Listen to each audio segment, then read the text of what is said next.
All right, everybody, welcome to the Distilled Buildings Tech podcast. Where smart buildings are shaken, stirred, and data-driven. I'm your host, Jason Shearer. I'm your host, AK.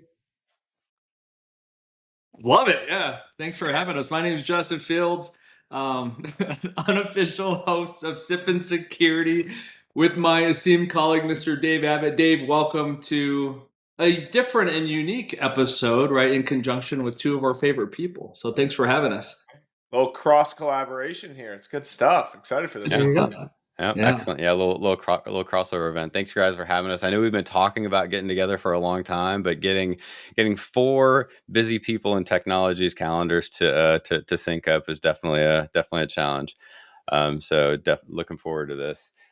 So as you guys know, like the genesis of Distilled Buildings Tech in this podcast is kind of AK and I sitting around a bar in Amsterdam really, really late at night one night, and said, hey, we should start a podcast, and smart buildings is the domain that we play in. And of course we had to do something that was whiskey or spirit. So that's kind of where distilled came from. What was the genesis for Sip and Security? I think, Dave, between you and I, like kind of a special project through work of, let's do something different. So I think Dave and I went to market together, focused on security, SASE, zero trust, all that fun stuff through work. And I think it was more of a challenge to do something differently, because when we started working together during the pandemic, we would give 100 people presentation, kickoff, so on and so forth. But it was like no one else was on camera but Dave and I, and we were literally just having a nerdy technical for Dave conversation, sales conversation for me. And people loved it. They're like, you guys were just like two guys having a conversation. And then I think that challenge turned into like, let's do something. And Dave, it was your idea to do bourbon. Yeah. Right? Well, our calls would end up, we'd finish the training, and then Justin and I would stay on and just keep talking. And then eventually, I think at one point we started opening a bottle if it was near the end of the day. Like, well, I might as well record this. It's basically a podcast. So, that was 2.5, 3 years ago at this point. I mean, it's been a minute. 21 episodes earlier, right? So, awesome. Yeah. Awesome. That's awesome. Cool. Well, I think the other thing that like is in common. So we're both technology podcasts, and then the bourbon and the spirit side. So I think just like on the Sip and Security podcast, on our podcast, we always give our guests sort of a like dealer's choice, right? We definitely prefer bourbon and whiskey, but like we've had people on AK in the past where we've had Geo from Molex, like we drank grappa with him. Well, you found grappa. I struggled to find grappa at my liquor store. Yeah. We've had like vodka sodas, like all kinds of stuff. But I think since all four of us, like everybody likes whiskey here, right? Oh yeah. Yeah, for sure. Yeah. So what's in everybody's glasses tonight? Who wants to start? What are we opening? Yeah. Let's not guess. Well, I think we got to first establish too. We're remixing this together. We are coming to the table with two bottles this time around, right? So I think all starting with what are we cracking open? So I was really just saying, look, I got a bunch of stuff open, but I need an excuse to open something new. So I've been sitting on this guy for a couple of years now. It's the Sam Houston 15-year. I don't think they're all that rare, but it's probably $100 or so bottle, and figured, why the heck not? Let's crack her open. It's been on the shelf. 103 proof. I'm looking forward to it. It's got a really nice dark color to it. I mean, that's real dark. So for 15 year, and it's been sitting around in those wooden barrels for quite a while. So here we go. Excellent. Justin, how about you? What you got? Well, I went with it's called Growbrook from Iceland. So I had a recent business trip to Oslo. And then went through Iceland, and I'm like, God, I got to come back with something. So the Growbrook is how you pronounce it, and a little bit like 8-year, 40% alcohol, right, 80 proof. It was from being around the world and so on and so forth. It was just something that looked interesting. So I did rip off the label earlier, but I have not cracked it open yet. And again, on our podcast, I think, Dave, I think we're like, I don't think we've ever repeated a bottle. So again, any excuse for open a new one, I think we're down with. So this is going to be my first choice of the day. Nice. Did you get to spend any time on the ground in Iceland, or was it just passing through the airport? Just passing through the airport in Iceland. A little bit of ground time in Norway, which is pretty cool. Yeah. So excellent. How about you guys? AK, what you got? I got first time trying Penelope, and I'm a Penelope sucker, so ready to go. Old fashioned. This was gifted by Jason. Jason sent me this, and he's like, "You got to try it." So I'm looking forward to it. I want to really try it. I think it's a neat drink. It's an old fashioned in a bottle from Penelope. This is the first time I'll have that. And what I did was the usual: orange, smoked it a little, slight maple syrup. It's ready to go. Looks amazing. I was really surprised with that bottle, and I'm sure we all have the local shops that we go to that when something interesting comes in, they call you. So like my guy called and said, "Hey, like you said you wanted," I think it was for the I think they got the Valencia in AK. Yes. You said the Rio they got the Valencia, the F Cancer, that, and then that premix. And I mean, like I've had the Bullet premix and a few others, and sometimes they're so, but I think the Penelope one is really, really good.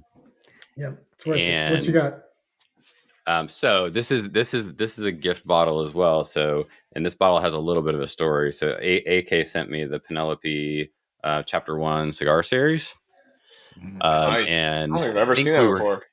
It's pretty good. So we were in Savannah at Realcom, I think, and we were at some whiskey bar, and you go up to the bar and you're just like staring at all the bottles. Like there's a bottle with a P that jumped out at us. And we're like, what? Like we've never seen that before. They're like, oh yeah, it just came in, like last week. They haven't even opened it yet. So we tried it there. And then I think it popped up at your bottle shop. Just in past month or so, AK. Yep. This is it. It flew out of the shelf. I don't think they have it anymore. Oh no. Yeah. But the good thing, so it's labeled as Cigar Series number 1, so that that I guess tells us that Penelope is going to do more of these. Well, and we've covered this on our podcast, but the story around Penelope, y'all know their acquisition price? $105 million from MGP. Yeah. And they were only around for 5 years. And it was all MGP product. I mean, talk about the value of a brand, right? That's unbelievable to me in 5 years to build a $100 million brand like that. Yeah. The distillery is less than 5 miles away from my house. Oh, that's so cool. I love it. And I think AK, we talked with Jonathan Lumley. So he owns a store up in Maplewood, New Jersey, and came from the industry. And we talked a lot about that as well, of whiskey and spirits kind of seeing the same pattern that you've seen in like wine and in like craft brewing, that the spirits are still important, right? Like the product is important, but like the branding and the marketing and the stories and things like that are pretty interesting from some of these brands. Yeah, pretty amazing. Nice. Yeah. By the way, cheers. Cheers, guys. Yep. I should have brought it up. I didn't think to look at it. So this bottle, the barrel date, oh gosh, it's blinding out, was April of 2006. Oh, wow. That's pretty cool. It must have sat on my shelf for 4.5 years then, because it was bottled in 21. Yeah.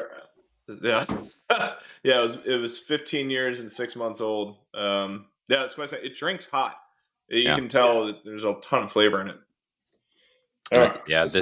This Penelope is 101, so it's a pretty hot, but it's super, super smooth. Yeah. I almost pulled out the Penelope on this one. I was thinking, when I picked up some new bottles of AK, I was thinking of you because I think when we hosted you on our podcast, I think you had Penelope then as well, and I think we talked about that story. Yeah, Rio. Yes, that's right. Rio, Ambrana. Yeah. So I almost pulled that one out for this one because I haven't opened it, but that would have been 3 of us with Penelope, and I would have been like, Dave, like, what are you doing? Like, odd man out. Yeah. Odd man out. So Penelope would have to call you, Dave, and sponsor you. Yeah, right. Dave's the odd man out. Dave, you're a neat whiskey drinker, right? Like no ice, no water. Yep. Just drink it straight up. Yep. But nice. I will say, if I'm having something that's barrel proof, you know, I will throw an ice cube in then. Once I cross 110 proof, I'm like, all right, let's cut this it down a little bit. Yeah.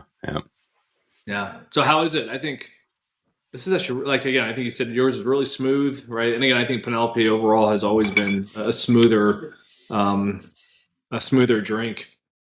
This one's a little bit lighter, not a big burn on it, but super tasty. So, Jason, what do you think?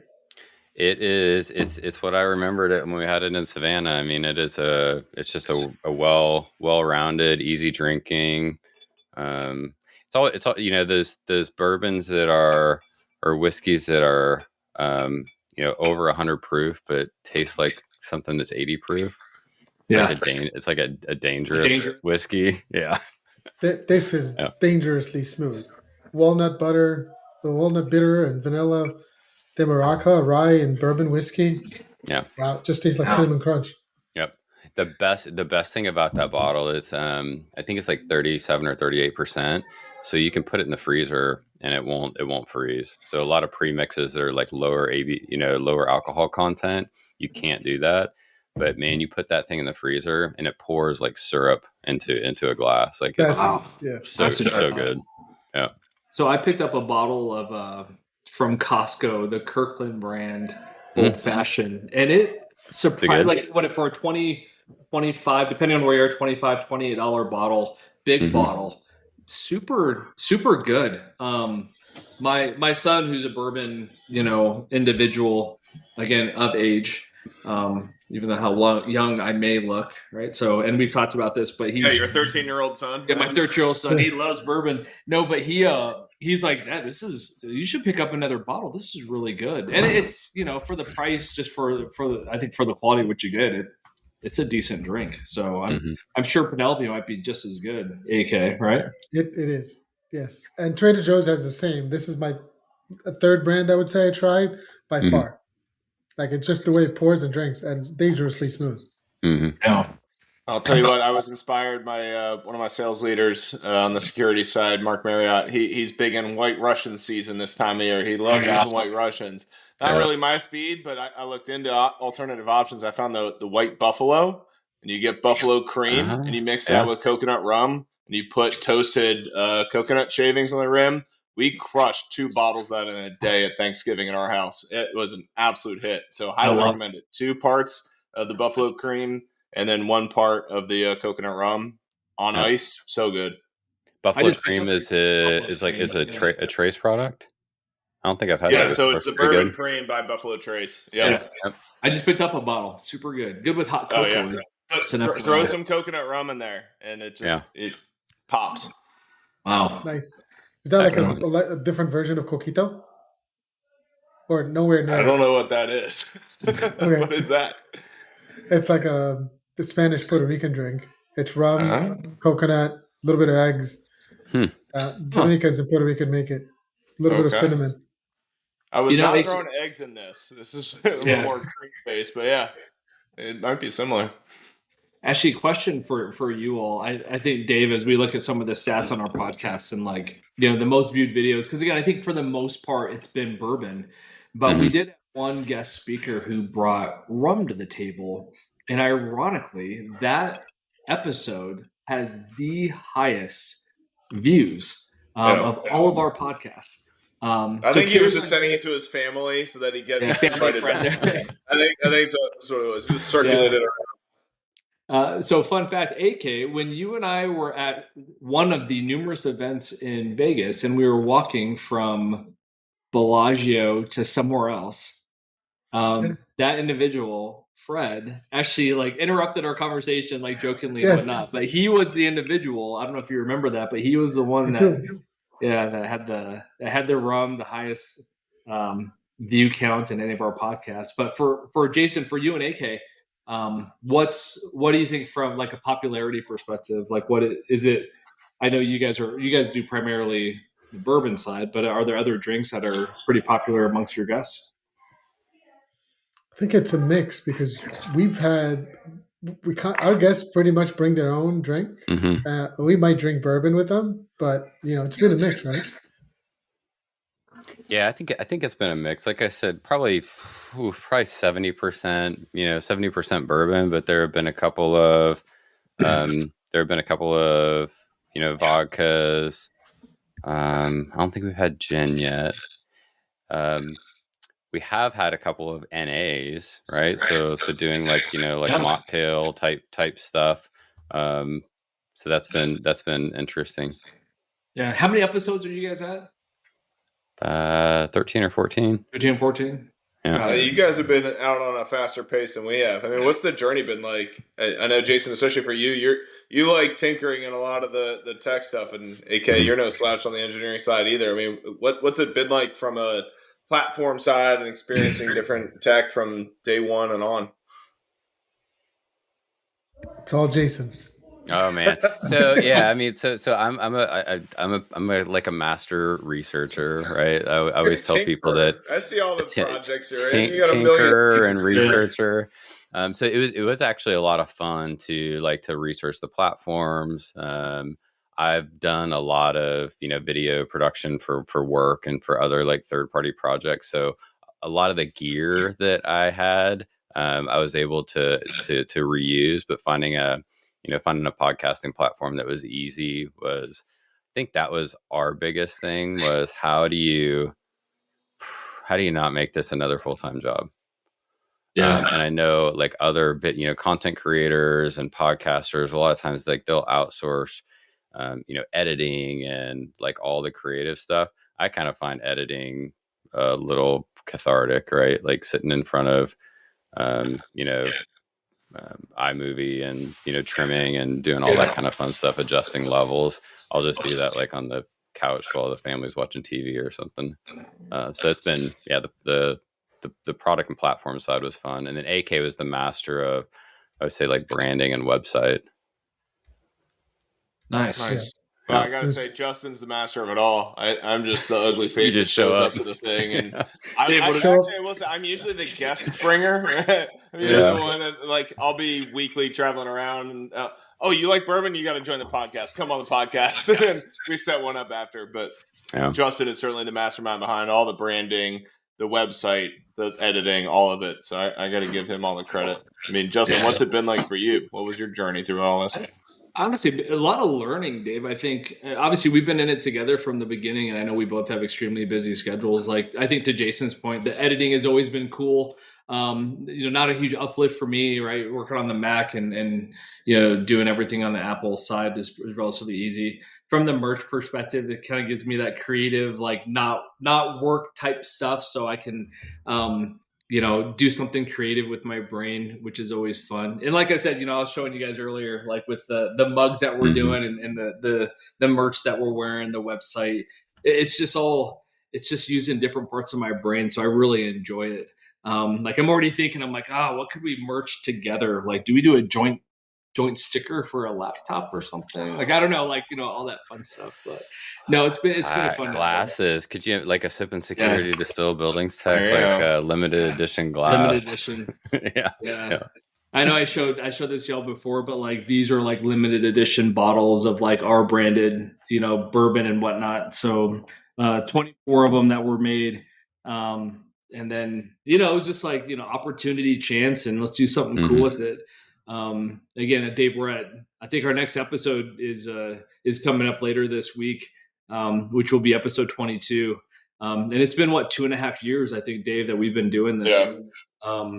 We're on a steady about once a month type thing. I mean, it's tough. And Jason, you opened with us about busy people and even us, and then working with the guests. We've had people that have had to punt on us multiple times, and it's challenging to find when can you carve out an hour that then you don't need to be in meetings afterwards, right? Yep. Because you don't know how long the podcast is going to go. We try to keep it at 45 minutes, but if you've had a few of these, you probably shouldn't be meeting with a client after. Yeah, might be really entertaining. So, but yeah. No, it's been fun. It's been a cool ride, and I look forward. Like honestly, it's way overdue for us four to get together. So I appreciate Jason, you and AK like pushing us to be like, let's get some time on the books. And again, you've been trying for about a month, if not longer. So excited that we got this to work, and I think Dave and I are even challenged with some of the guest speakers that we're looking to bring on for our next podcast to get those schedules baked. It's just, it's that time of year. And actually, I think Christmas this last year, Dave, we didn't do an episode. The year before, we did a holiday edition. But I think that tells you how busy we all get.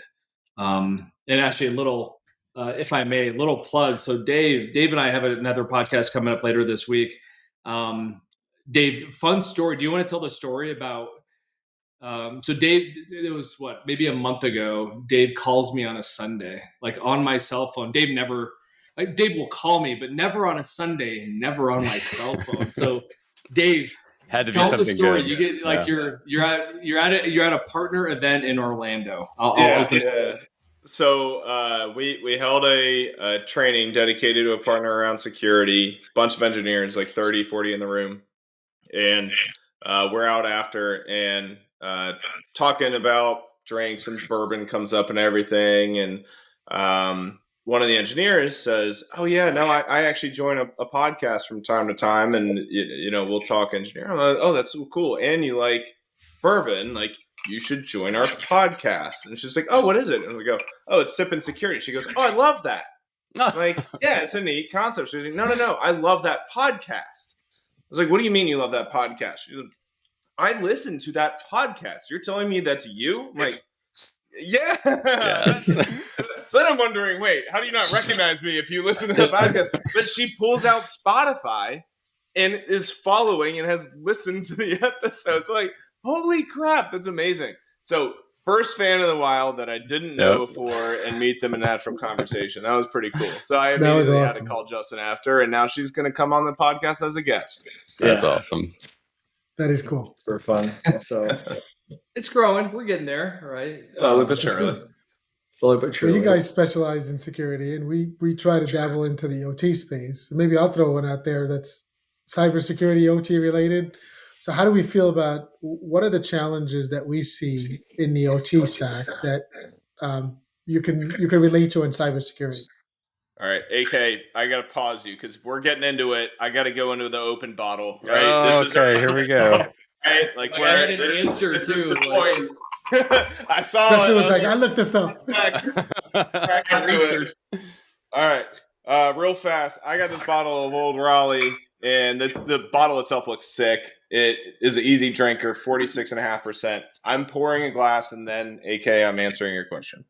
Love it. I'm going to do the same. And while Dave's pouring, Clark & Co. Enstrom's Toffee Bourbon. So if you're in and around Colorado, this is from the Western Slope, which is the western side of the state. Compliments of my father-in-law who lives there. It's only 70 proof, super smooth. It reminds me of Christmas, and as it is December, I'm going to be pouring this one. So. Dave, if you want to answer AK's question. Yeah, also, the comparison of that Sam Houston to this is wildly different. It's only a couple percentage off, but man, this is so much smoother. That's super rich in flavor, but it drinks hot. Anyway, so intersection of security and OT. Let's dig in. I love it. Genuinely, I think the biggest thing that we always see with clients is the age-old problem of segmentation, right? Like, how do I only let these things talk to who they should talk to? And that's it. And it is so hard to profile that. It is so hard to know. Most manufacturers don't know. Most manufacturers just want to be able to say, hey, give me DHCP, give me an IP address, let me talk out. I need to call home. Let me talk to my neighbors. They don't really define all the particular ports, protocols, and specs that are needed to be allowed. And if they do, it's really hard to ingest that as an IT professional, and who's owning that, who wants to enforce that, where it needs to be enforced. Man, segmentation is the name of the game. It's a lot harder on the OT side because I'm not dealing with human identities anymore. I'm dealing with different manufacturers. It's really hard to know who needs to talk with what. That's a good answer. Now, your take, Jason. Yeah, well, I mean, I think the thing that's what we always hear, right, David? But but there's not. I don't think there's not a silver bullet for how to solve it. Like Cisco, like we have, Iceland adaptive policy, like we have ways to solve it, but there's not necessarily like an industry standard approved way to, to like nip this one in the bud.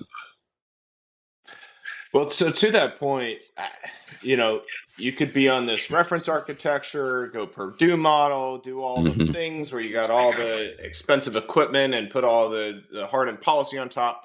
But that's super expensive. It's not easy to swap in and out of, especially in 24/7 facilities when needed, or it takes years of planning ahead of time. I even look at Cisco and how they are building our buildings, and we went, yeah, it was more of a rush job. We couldn't do the full SDA the way we wanted to. We had to do more of a traditional network because we didn't have the time to plan it all.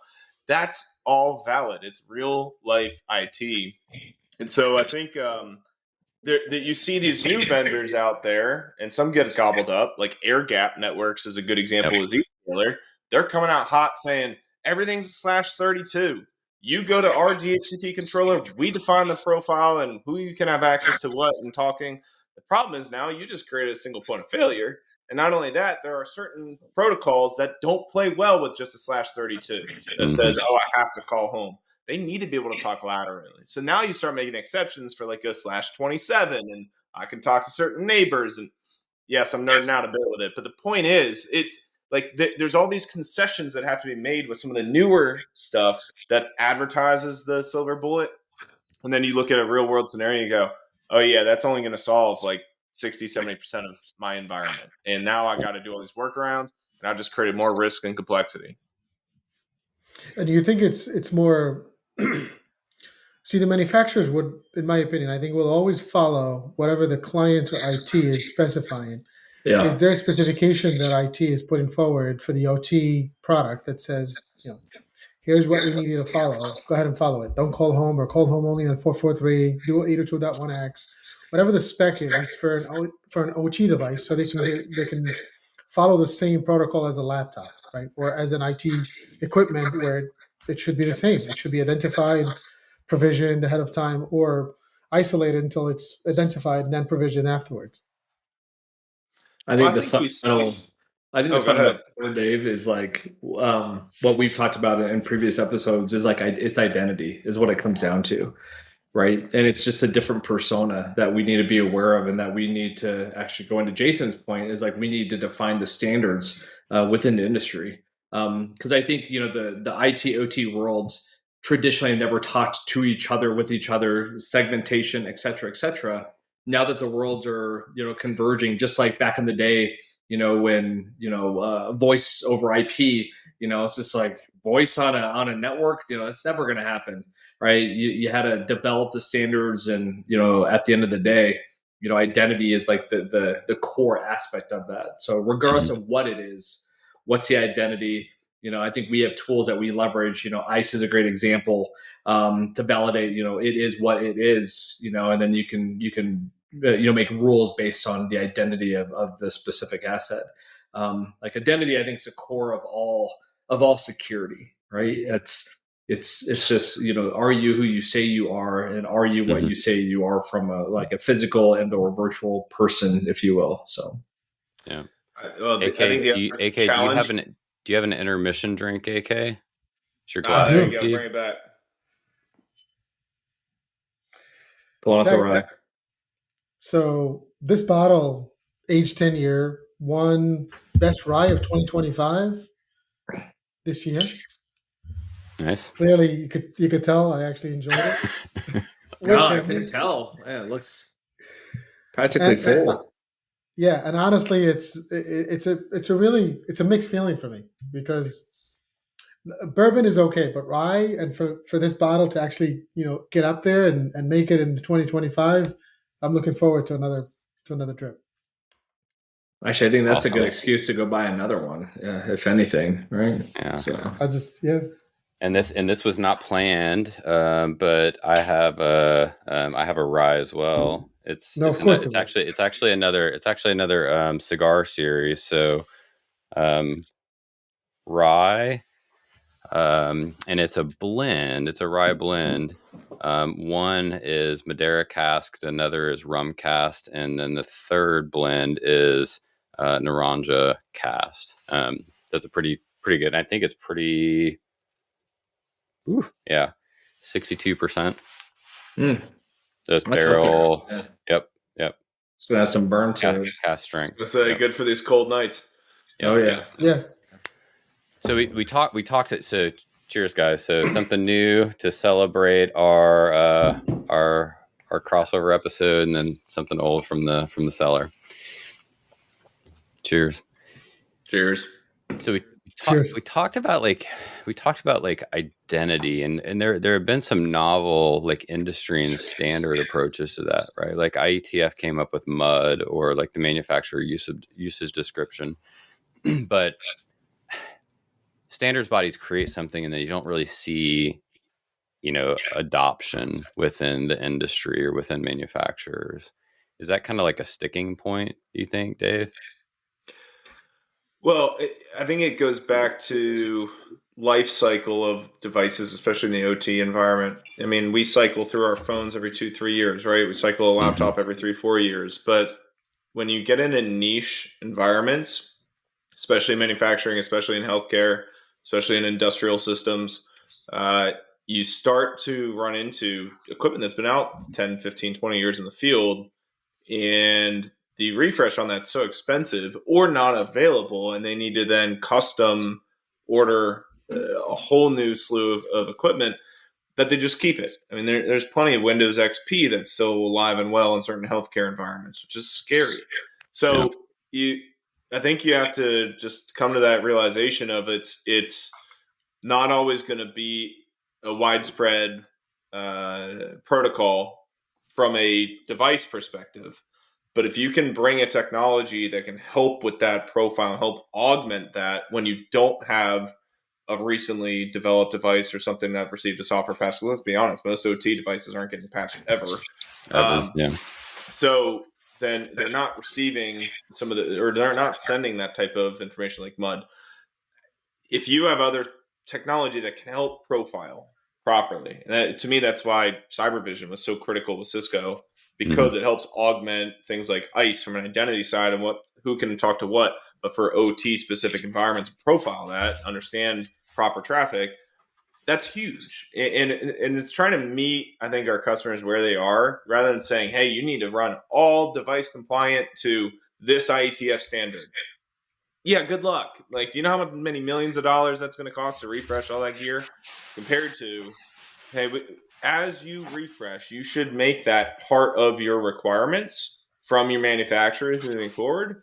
But we need to meet you where you're at and still help you with the right visibility and profiling as far as possible with current technology and capabilities. So are we seeing like in RFPs, are we seeing those types of hard specs around, thou shall support MUD or PX grid, or like some framework that at least sets a bar, for a customer's deployment? I think that's a question for AK. I don't sit in that as much, because on our security side, we're not getting into the building specs and RFPs. Yeah, we're not seeing that as well, because unfortunately the building environment just knows the static approach. So they get to performance, and it's usually like physical performance of products. Rarely it's IT performance. So like the electrical code, for example, is divided, or even the building code, like you have division 26, 25, 27. Those barely call out any like IT specified standards. And I think it's just lack of, getting there to have a product that says, here's the specification that's required.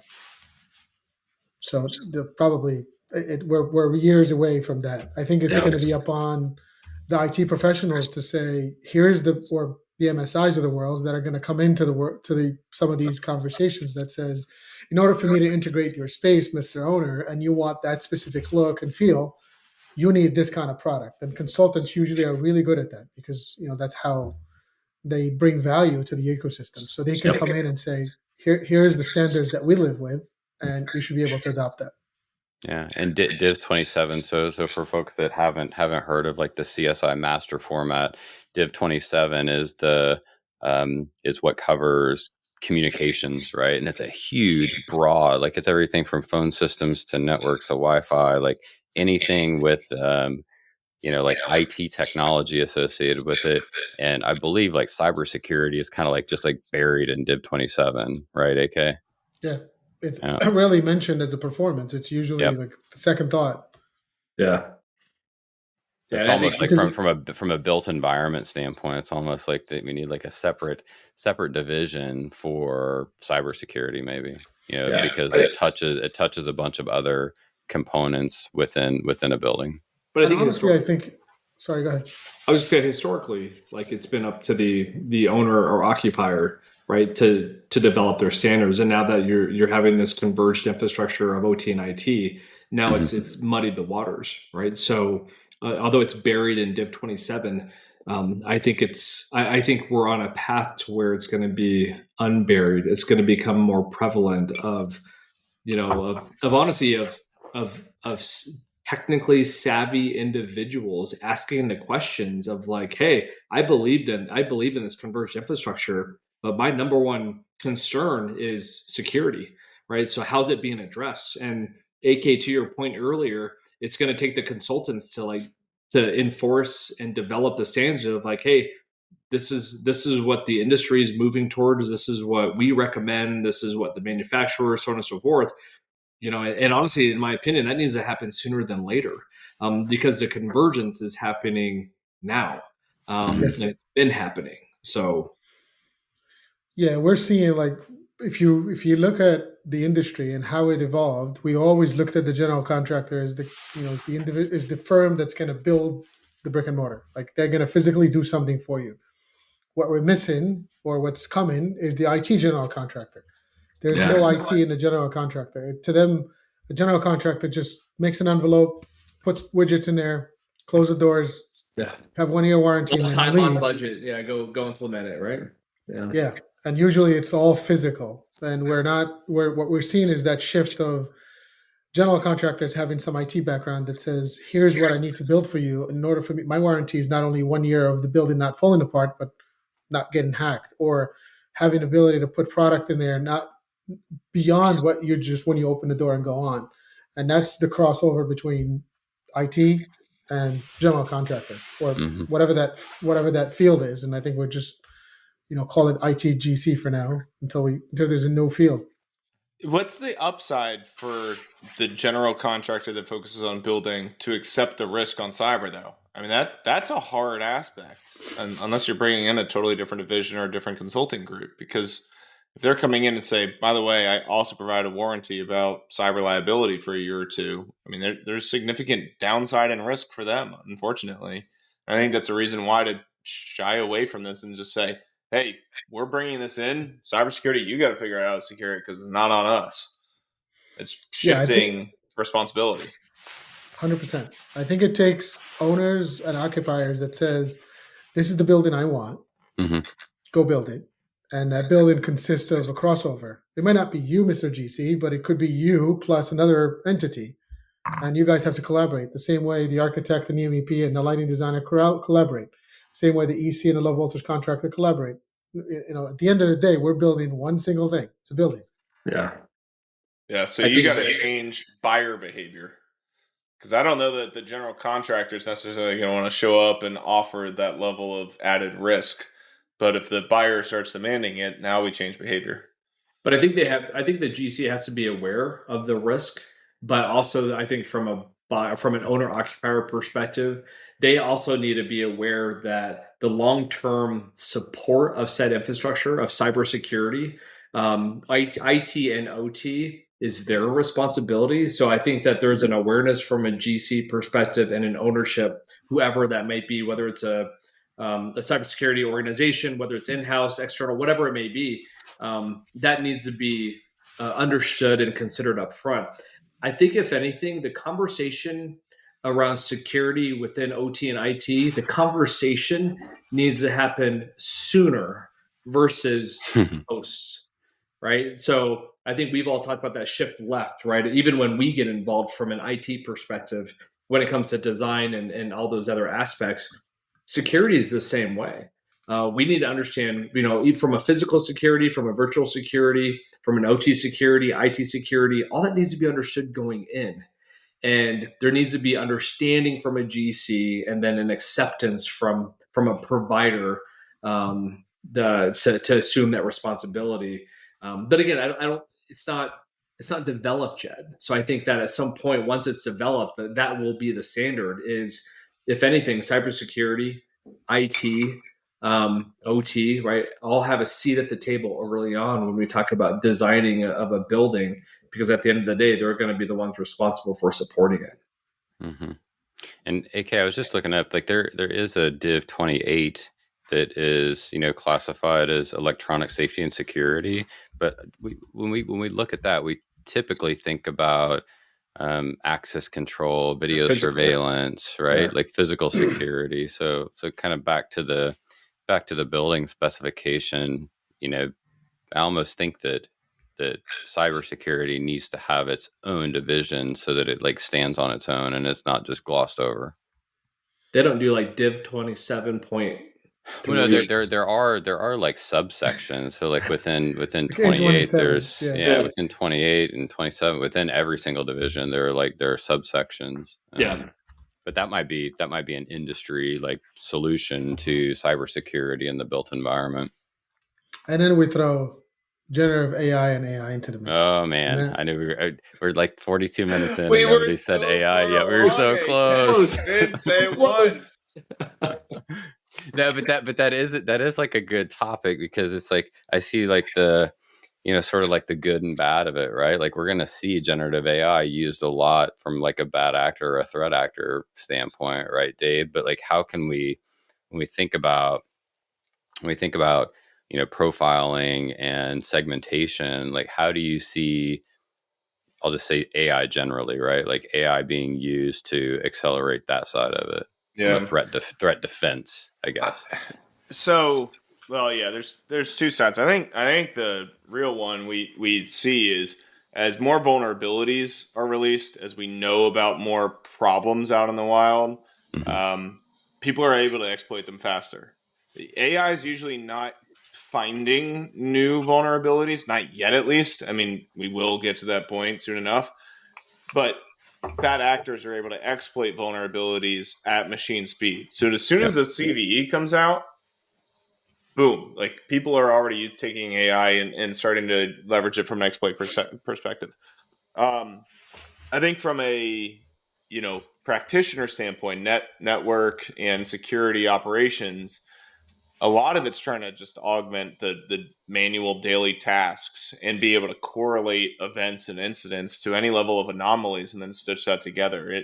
It's such a powerful story to talk about an AI security operations center, or that AI SOC, where it's stitching material or anomalies or detecting things that don't require as much tuning as they did before, and be able to pop up like, hey, you got a problem here. We need to start taking action. And as you start trusting it more, you're now able to have that actually take some action. The biggest thing a lot of people I don't see talk about right now is they just assume, oh, the AI SOC I'm getting from a vendor is secure. Problem is, there's a heck of a lot of insecurities in AI itself, and the models and the training and prompt injection, et cetera. And so if a certain vendor hasn't done their proper due diligence, and you introduce that AI into your backend infra and security team, it now has unfettered access to all your environments. As soon as you start trusting and you give it read-write type action, that gets really scary really, really fast. So I think, one, you got to do supply chain due diligence. So you got to really make sure you understand when you're buying these types of tools, who they're coming from. Do they have a trust and governance and risk framework around their AI that they're providing embedded in the tools you're planning to use?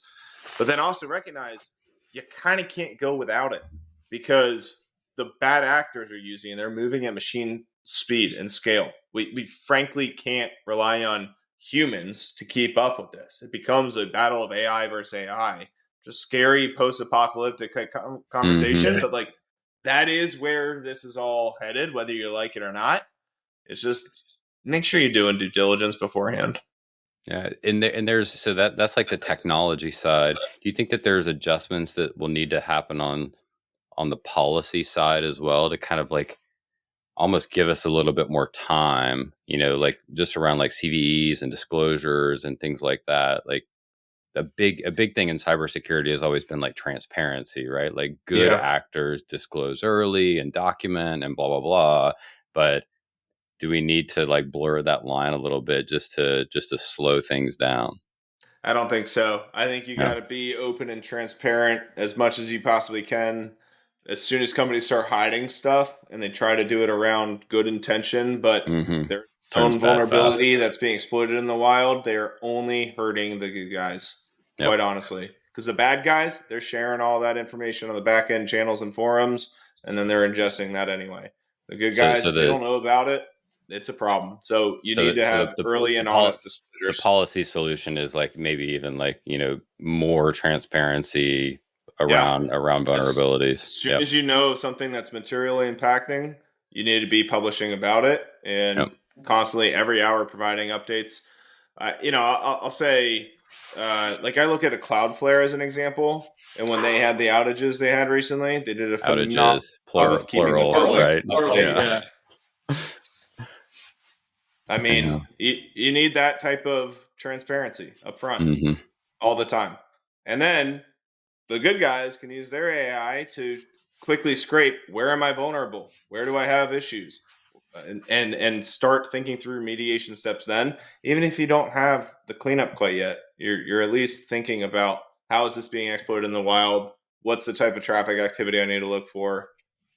We cannot live in a world of withholding information due to concern about what a bad actor might do with it. The good guys need to know about it. Yeah. Interesting times we live in.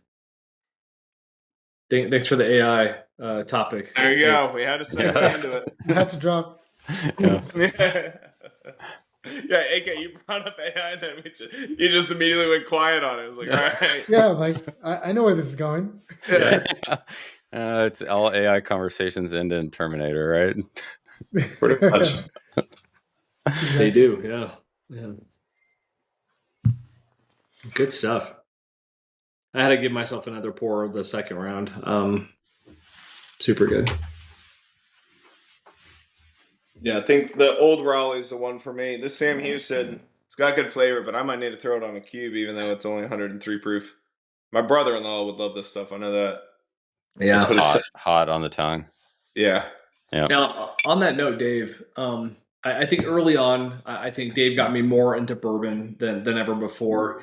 I think I said I'm probably at like 45 or 50 bottles in my collection now. And I think when I first started, I probably had 5 or 6. For the group here, Dave, what do you think you're sitting at now from a bottle count? So I've reduced, quite honestly. Well, I say that there's probably 20 that I like sit on or slowly collect. Yeah. In terms of things that I'd put into active distribution, I'd probably have another 10 or 15. So I don't have a huge collection. And honestly, this is where like my brother-in-law has spoiled me because he is a just avid collector. And every time I go to his place in Roanoke, like he has 20 or 30 bottles open, and probably 10 of those I haven't had before.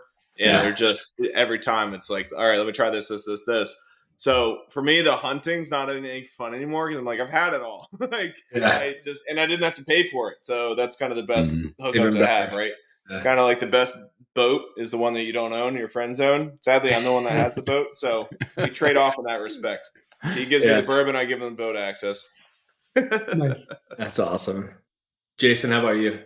Probably about the same, probably like 20 or 30 bottles. And we have a liquor cabinet that has now been restricted to like a 1 in, 1 out policy, right? So before anything else, policies, I know, right? Before anything else that can go into the cabinet, something has to come out, both for my side of the liquor cabinet and my wife's. My wife's a big gin fanatic and cocktails. So yeah, nice. AK. My collection is very small. I'm fortunate I have a brother-in-law that he's bottles and bottles deep, so I keep mine to a short 10 bottles, but I get to enjoy quite a large selection. That's all you need, right? It's not what you know, it's who you know. Yeah, that's it. Yeah, it's very small in my side, but usually I don't have to worry. It's been a good 15 years so far, and he's been in the industry since. So I enjoy every moment I can. Yeah, we went from wine to spirit, and it's a nice ride. I love it. I used to, so my different office layout, I used to showcase the different bottles in my old desk. And the thing is, you couldn't see it like when I'd be in meetings and whatnot until I like stood up and the camera adjusted, and you see just this shelf full of alcohol. Since I have the new office set up, I have a pantry top shelf that has maybe a dozen, maybe more bottles. I have our island that has a section that has maybe 24 bottles, and then I have like above our refrigerator that has the mixed spirits of bourbon, ton of wine, champagne, lots of tequila, lots of rum, lots of vodka. There's probably 100 bottles of just different types of alcohol within there.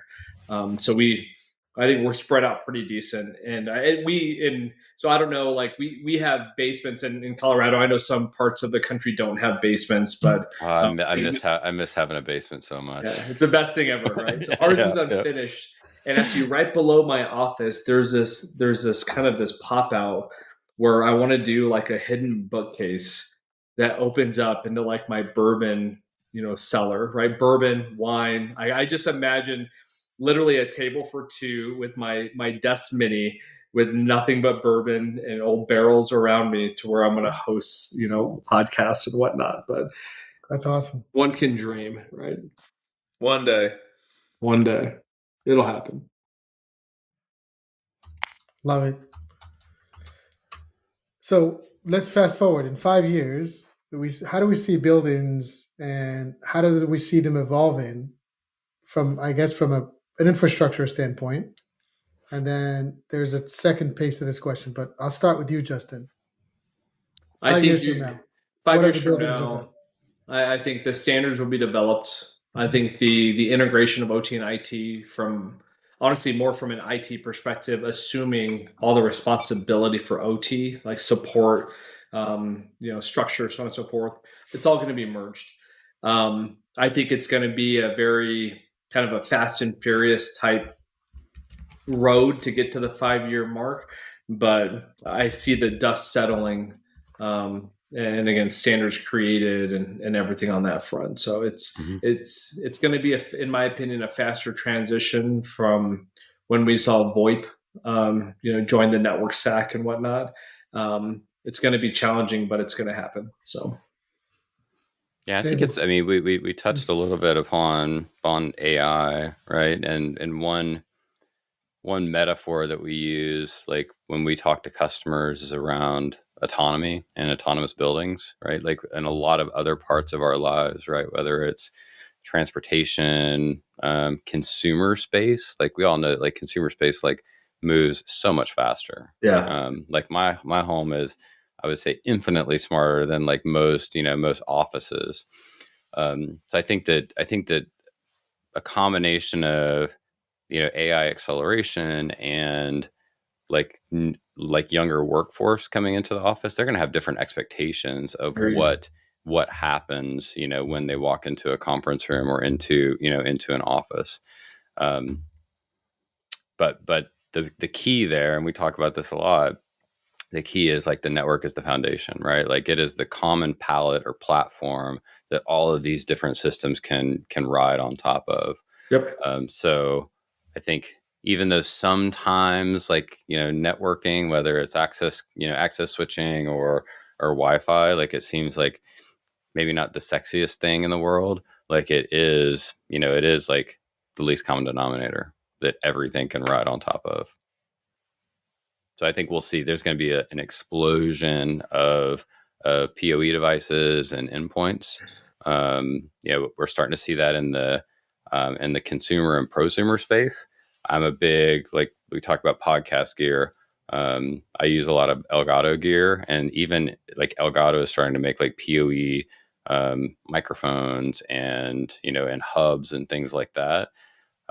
There's even we'll call them like a network startup They're years behind Cisco, but they have a PoE like NAS, like a 2 and 4 disk NAS that runs off of 60 and 90 watt power. So I think that we're going to see like a proliferation of of devices that one cable for power and data, to leverage the power of the network. Which means that if it rides on the network, you can protect port by port, right? Amen. Yeah. I think that gets really interesting when you think about power distribution and where it sits within the building, right? Because right now it's just copper going everywhere, and now I've got I've got my switches in a singular spot potentially. But when I think about the IT space and where my IT rack is, and especially if I start doing some local AI, right? I use the unified edge. I'm eating up 3RU plus all the power that consumes. And I've got all these switches that consume power for all the PoE. All of a sudden now my breakers need to live within whatever that IT closet is and not in some other facilities space. So that where the power origination comes from is going to be really interesting design decision over the next few years. Yeah, and AK, we see that a lot with sometimes back and forth with electrical contractors and MEP firms, right? Oh yeah. It's the new design of the smart building, and how can it incorporate devices that are not on that were not on the network prior to that. Yeah. Right? Like the simple example of a conference room has been modified and changed, I think, just in the past 2 years that I've ever seen. Typical conference rooms used to have dedicated circuits for regular power and then IT. Now it's one simple network, and then you can connect everything on there. Everything from like the the VAV or like the HVAC equipment that's providing like zone level control, the shades, the lights, all the video conferencing equipment, even convenience power, right? I think that USB-C has become so ubiquitous that like, why do you need that 3-prong in the US? Why do you need that 3-prong plug like in a conference room table to connect that big nasty like power adapter that you haul around to? Yeah. I like how you use the word simple, AK, right? That the simple network. So it's extremely complex, right? But I think the complex piece for us. Yeah, that's right. That's right. It is simple, right? We'll handle the tough stuff. So I love it. Cool. Well, this has been a good conversation. I'm glad that we all broke out a couple of different bottles to celebrate. Kind of going into the holiday season and us finally getting together to do a crossover episode. Love it. Hey, I'll take any excuse to open a new bottle. Thank you for having us. This is a fun crossover. Yeah. Absolutely. We'll do it again, but not after a year of planning. So we'll do it sooner than later. But that means we're big time. That means we're making it, right? So which is a plus. So again, Dave's comment, thanks for having us. Really appreciate the invite, and thanks for coordinating. So absolutely, definitely. Cool. Well, like and subscribe on all the Distilled Buildings Tech podcast channels, Instagram, YouTube, and the same thing for Sip and Security. And we will see you guys next time. Cheers. Cheers.